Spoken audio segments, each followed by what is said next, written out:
Привет на всички днес, 28 февруари. Тази новина е от вчера, 27-ми, поместена в рубриката Общество на флагмана на независимата българска журналистика Стандарт. Шокиращи думи на цар Фердинанд за България. Истина ли са? Ние произхождаме от чужда династия, чужда на българската кръв и душа. Ние нямаме нищо общо с тази долна раса. Тези шокиращи думи отправя прогонен от трона цар на България Фердинанд към своя син престолонаследника Борис III. Днес се навършва точно 165 години от рождението на монарха в замъка Кобург край Виена. Значи на 27 февруари се е пръкнал този.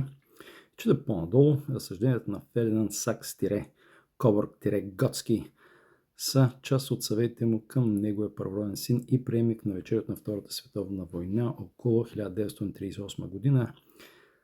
Скандал негова мисли са преписани на времето от царския архив в град Кобург от българския дипломат и историк Димитър Йоцов. И по-надолу чета за българския народ какво ли не се писа. Той е бил просакът на Балканския полуостров, японеца на Европа, трудолюбив, пестелив, така нататък. Смея се през глава на всички тия глупости. Морално българския народ е недорасъл, а физически е просто за оплакване. И по-нататък, аз никога не съм скривал презрението, което ми вдъхва народа. Колко повече се показвах презрителен и високомерен пред народа, толкова с повече той показваше страхопочитание към мен. За обич и дума да не става. За тези, които ще кажат, това не е вярно, ето е книгата, ето ги и текстовете. Та защо го правя този коментар?